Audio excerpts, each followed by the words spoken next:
always start with a quote from the textbook, and the textbook, in this case on even and odd functions, tells you a very abstract version that if a function is said to be even if it's symmetric with respect to the y-axis, and odd if the graph is symmetric with respect to the origin. So we're going to examine that, and in the box you'll see tests for even and odd functions. That is the way what I just stated is written in algebra, and I'll go over that in the following slides. Here I have some graph paper with just the y-axis drawn in red. I want to talk to you about functions being even. If a function graphically is even, it will be able to be symmetric just as if you were to fold or have your mirror vertically as in the y-axis. So let me draw some examples. One example would be if we were to just draw a regular parabola. And a regular parabola is basically, if you folded it over, it would be the same on both sides of the y-axis. That's our very easy version. And we know that for the parent function of a parabola, that's y equals x squared, that exponent is even.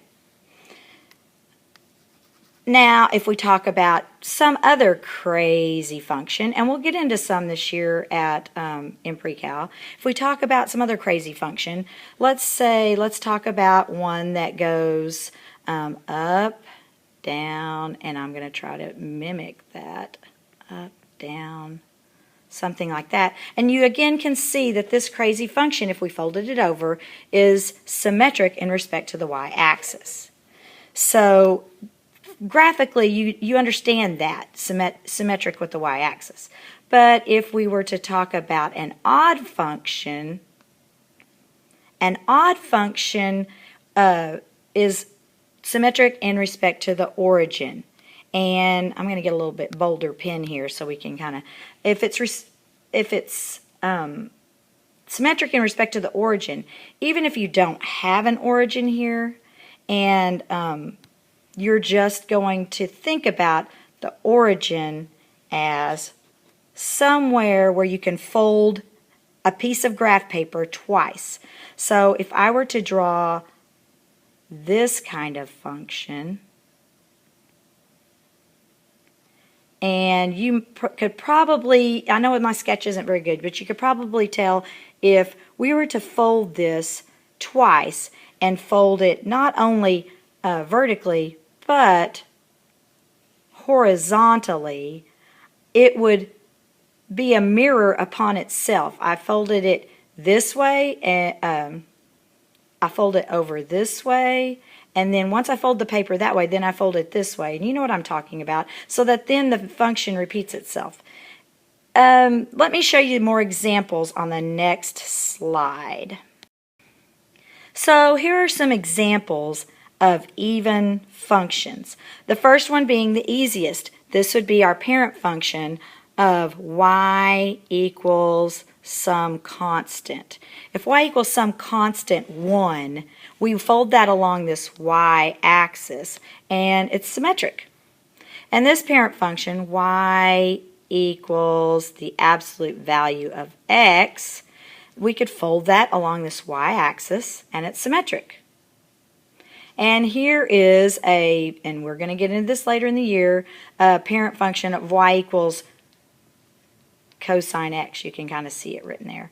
We draw the line, and it's symmetric. Here's our good old y equals x squared quadratic function. Easy. And then here's another function. This is some kind of exponential function. Well, it looks like it's natural log, where you say y equals e to the negative x squared.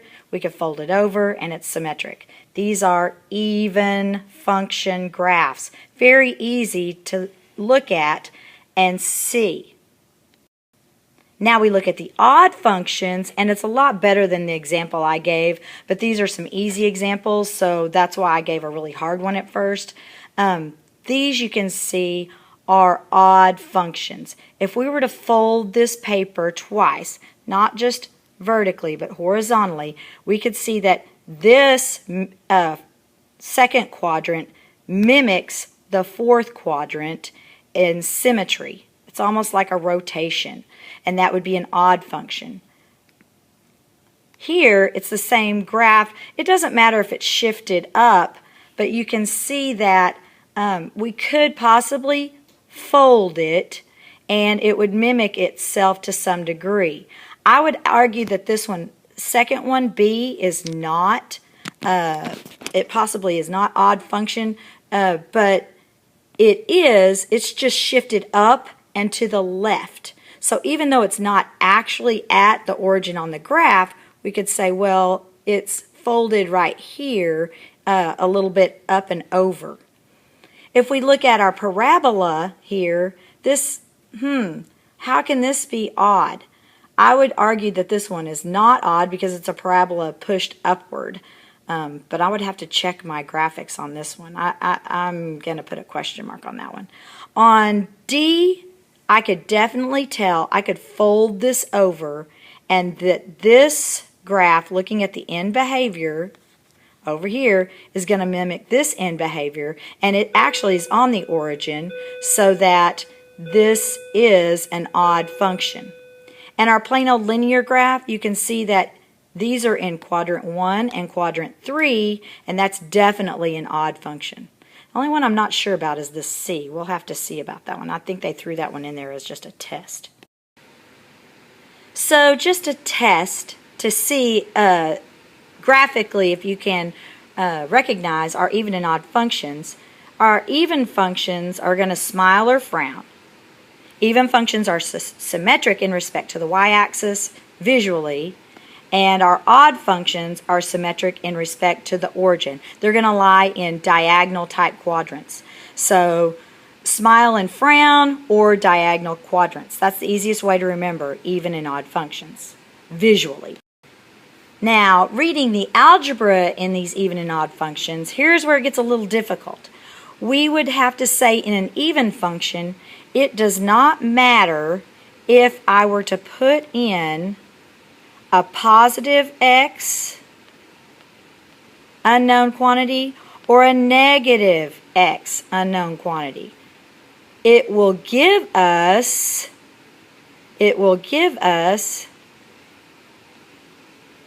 the same sign on our result.